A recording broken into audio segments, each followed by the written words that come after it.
여러분 안녕하십니까? 뉴스 자키쇼 임병룡입니다. 대한민국 뉴스를 경마의 기수처럼 경쾌하고 박진감 있게 이끄는 뉴스 자키쇼 날씨부터 짚어보겠습니다. 겨울로 접어드는 늦가을이 마치 꿈길처럼 깊어가고 있는 요즘입니다. 초겨울 거리는 이제 수능 시험을 끝낸 학생들 또 낙엽으로 더욱 채워지지 않을까 싶네요.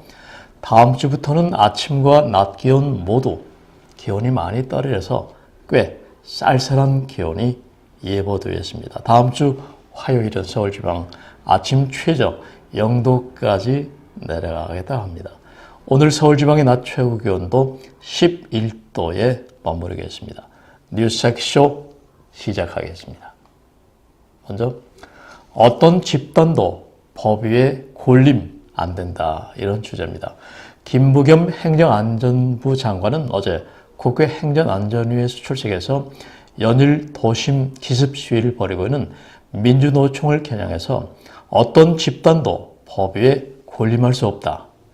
타인에게 상해를 입힌다거나 기묘를 파손한다면 철저히 책임을 물을 것이라고 말했습니다. 최근 민노총은 탄력 근로제 확대 적용 등 여권의 각종 노동 정책에 반발해서 공공기관들을 잇따라 점거를 해왔죠.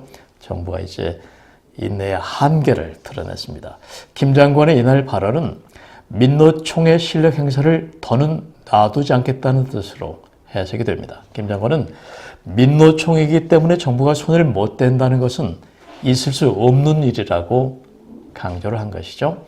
이어서 특정 집단이 삼권을 다 좌지우지하는 일이 있어서는 안 된다면서 민노총 시위가 신고되지 않은 행위라면 체증 등 다양한 방법으로 의법 조치를 할 수 있도록 여러 준비를 하겠다고 말했습니다. 그러면서 민노총에 대한민국에 조직된 노동자 대표 기관 중 하나로서 과도한 시위는 자제해달라고 여러 가지 요청을 하고 있다고도 언급했습니다. 그러나 이런 기류에도 불구하고 여권 지도부의 공개 발언 외에는 민노총을 압박하려는 움직임이 없는 것을 더 지적을 하고 있습니다. 이런 행위에 대해서는 당연히 공권력이 발동돼야 되는데 경찰도 미온적인 태도를 보이는 게 더 지적을 받고 있다는 얘기죠. 야당에서는 여권의 핵심 지지 세력이라는 이유로 민노총의 불법 행위를 방조하는 것이라는 말이 나오고 있는 상황입니다. 뉴스자키쇼 두 번째입니다. 기업할 비트는 국회, 농어촌 의원들, 이런 주제입니다. 국회 농림축산식품해양수산위원회는 어제 삼성, 현대차 등 15개 대기업 임원진을 불러서 농어촌 상생협력기금 출연을 요구했습니다.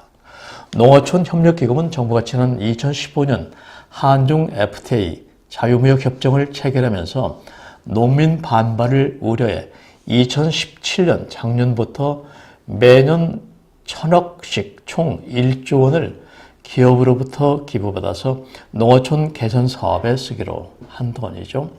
국회는 지난 국감 때도 삼성, 현대차 등 대기업 5곳 임원을 불러 출연을 요구했지만 국회 내부에서조차 대놓고 기업할 비틀기를 하는 모양새라는 지적이 나왔습니다. 이계호 농림축산식품부 장관은 기업들이 정말 기꺼이 참여해 기쁜 마음으로 기금 조성에 이행될 수 있길 희망한다고 말했습니다. 그러나 농해수위 소속이 아닌 다른 의원들 사이에서는 이 같은 기업 압박을 비판하는 목소리도 나오고 있습니다. 민주당의 한 의원은 대놓고 돈 내라고 위협한 것은 권력형 앵벌이 수준이라고 말했습니다. 민주당 당내에서 이런 얘기가 나왔네요. 한국당 관계자도 국회의원들이 자기 지역구 문제라고 앞뒤 안 보고 기업인들을 소환한 것이라고 비판했습니다. 적폐 청산을 한다는 정부가 새로운 적폐 행위를 하고 있지 않나 우려스럽기 짝이 없습니다. 이 정권이 지나고 나면은 또 이렇게 정부에 협력한다는 뜻으로 기금을 내는 그 기업들이 또 정치적 논리로 단죄되지 않을까, 이런 참 안타깝고 성숙하지 못한 이런 행위들이 걱정되기도 하네요. 뉴스쇼 세 번째입니다. 양심적 병역 거부자 36개월 교도소 합숙, 이런 주제입니다. 양심적 병역 거부자의 대체 복무 기간이 36개월로 결정될 가능성이 큰 것으로 전해졌습니다. 복무 기관으로는 합숙 근무가 가능한 교도소가 유력하게 검토되고 있습니다. 국방부는 양심에 따른 병역 거부자 대체 복무제 도입 방안 검토 자료를 통해서 양심적 병역 거부자의 대체 복무 기간으로 36개월 이란입니다. 그리고 27개월 이안을 검토하고 있다고 밝혔는데요. 36개월 안에 대해서 산업기능요원 또 공중보건의사 등 다른 대체 복무자들과의 형평성을 유지하고 양심적 병역 거부가 병역 기피 수단으로 악용되는 것을 막기 위한 충분한 복무 기간을 설정하는 것이라고 설명했습니다. 36개월 복무는 현행 21개월에서 2021년 말까지 18개월로 단축되는 육군 병사 복무 기간의 2배입니다. 이처럼 대체 복무 기간이 확정되면 2020년 1월부터 시행이 됩니다. 국방부는 27개월 안에 대해서는 유엔 등 국제기구에서는 대체 복무 기간이 현역의 1.5배 이상일 경우 징벌적 성격을 가진 것으로 본다면서 검토 이유를 설명했습니다. 국방부 당국자는 27개월 안보다는 36개월 안이 유력하게 검토되고 있다고 밝혔습니다. 복무기관으로는 교정시설, 그러니까 교도소로 단일화하는 일환, 또 교정시설과 소방서 중 선택할 수 있도록 하는 이안이 검토되고 있습니다. 병역을 기피하려는 그런 구실을 이유로 대체 복무를 하게 된다고 하면은 이런 일이 있어서는 안 되지만은 결국은 현역 18개월 병사 복무 기간의 2배인 36개월을 해야 된다는 이런 얘기입니다. 뉴스쇼 네 번째입니다. 트럼프, 김정은 내년 1월 정상회담 갖는다, 이런 주제입니다. 마이크 펜스 미국 부통령은 어제 도널드 트럼프 미국 대통령이 김정은 북한 국무위원장과 내년에 만날 것이라고 말했다고 로이터 통신이 전했습니다. 아세안 관련 정상회의 참석자 싱가포르를 방문 중인 펜스 부통령은 문재인 대통령과 회담한 직후 기자들에게 이같이 말했는데요. 트럼프 대통령과 김 위원장과 만남이 내년 1월 1일 이후에 이루어질 것이라면서 구체적인 장소와 시간 등 문제는 논의 중인 것으로 전해졌습니다. 그는 이어서 우리는 과거 정부가 했던 실수를 반복하기를 원하지 않는다며 솔직히 우리는 지난 수십 년간 핵을 포기한다는 북한의 약속만 믿고 제재를 풀거나 경제적 지원을 해줬지만은 이후 그 약속은 다시 깨졌다고 덧붙였습니다. 이런 사실을 알면서도 과거에 미국 행정부 대통령은 계속 북한에 기회를 줬는데 북한은 이런 걸 오히려 이용했다는 그런 얘기죠. 지난 6월 싱가포르에서 역사적 정상회담을 열었던 미국과 북한은 최근 2차 정상회담 개최 문제를 논의해왔습니다. 그러나 이후 북한이 핵무기 배치 중단 약속 등을 하지 않으면서 양측은 교착 상태에 빠졌습니다. 이번에는 뉴스 제목의 힘, 헤드라인 뉴스입니다. 먼저 문 대통령 참석했지만은 유럽이여 아세안도 검증된 비핵화 될 때까지 북 제재. 대통령이 열심히 뛰고 있는데 좀 서운했겠어요. 다음, 삼성바이오 22조 주식 거래 중지. 다시 삼성바이오가 도마 위에 올렸습니다. 다음, 국정원 북 미북 회담 뒤에도 계속 단거리용 핵탄두 소형화. 다음, 국영수 모두 작년보다 어려웠다. 어제 수능 시험이 있었고요. 이 과목별로 분석한 내용입니다. 다음, 북, 수도권 위협, 신형 방사포탄 실험, 군, 늘 해왔던 것. 다음, 임진강 8당에 오폐수 수질 2만 번 조작했다. 무려 5년 동안이나 오폐수 수질을 2만 번이나 조작했다는 그런 내용입니다. 다음, 서울 집값 61주 만에 내렸다. 뉴스 제목의 힘 헤드라인 뉴스였습니다.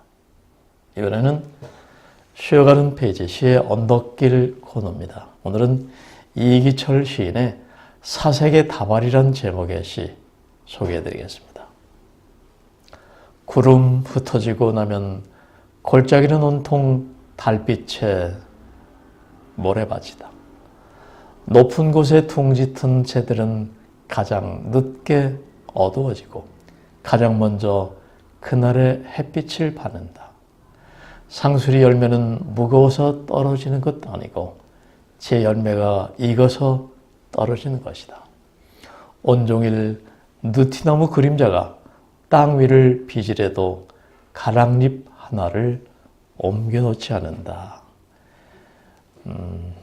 시인의 눈이 사색적이고 참 분석적이지만은 아름다운 시어로 꽉 무장이 되어 있습니다.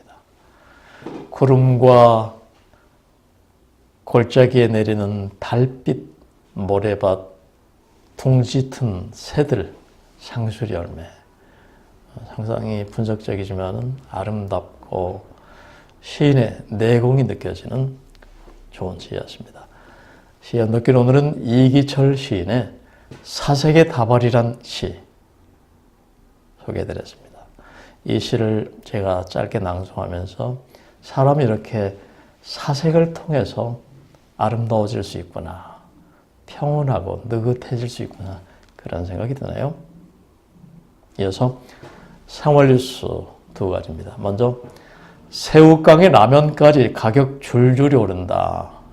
네, 저도 새우깡 좋아하고 라면도 가끔 즐겨 먹는데 우유값에 이어서 과자, 라면값까지 줄줄이 오르고 있습니다. 농수산물 가격도 뛰면서 식탁 물가가 고공행진하고 있는데요. 농심은 새우깡을 비롯해서 19개 브랜드 54개의 과자 가격을 15일 출고분부터 6.7% 인상한다고 밝혔습니다. 새우깡 한 봉지 가격은 1,200원에서 1,300원으로 오르고 양파링, 꿀꽈배기, 자갈치, 조청요과 등 인기 과자도 인상 품목에 포함되어 있습니다. 라면 가격도 오릅니다. 팔도는 다음 달 출고분부터 컵라면 왕뚜껑의 소비자 가격을 1,050원에서 1,150원으로 9.5% 올리고 비빔면도 4.7% 인상한다고 밝혔습니다. 또한 서울우유가 지난 8월 흰우유 가격을 3.6% 올리자 남양유업이 10월 4.5%가량 인상했습니다. 우유를 사용하는 빵과 카스테라 등의 가격도 도미노 인상이 예고되어 있습니다.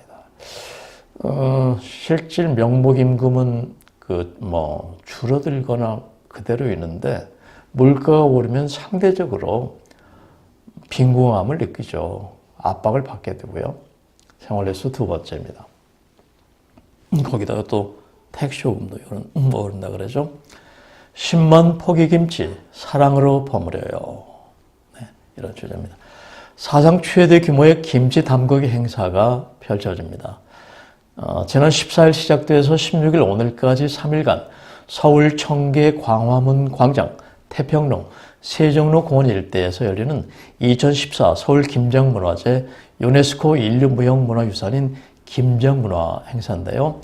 2014년부터 인류무형문화유산으로 우리나라의 그 김장문화 축제가 이렇게 계속 열린다는 얘기입니다. 전시체험, 먹을거리, 문화 나눔 등 5개 분야 20여 개 프로그램이 진행이 됩니다. 서울시는 이번 사랑으로 버무리는 김치 행사를 세계 3대 축제로 만들기 위해서 한국관광공사와 손잡고 김정문화제를 관광상품으로 개발한다고 밝혔습니다. 이제 다음 주부터 추워지고 눈 내리기 시작하면은 각 가정마다 김장 준비해야 되겠네요. 생활뉴스, 문화뉴스 두 가지였습니다. 뉴스프리존 이제 마무리 순서입니다. 나뭇잎을 다 떨어뜨린 빈 가지가 많아지면서 새삼 흐르는 세월 속에 나의 삶, 내가 서 있는 이 자리를 돌아보게 됩니다. 이 정직하고 위대한 계절은 이제 대지 위로 빈 나뭇가지로 흰 눈을 얹혀주겠죠. 즐겁고 운치 있고 아름다운 늦가을 누리십시오. 뉴스프리존 뉴스 찾기쇼. 지금까지 편집국장 임병룡이었습니다. 감사합니다.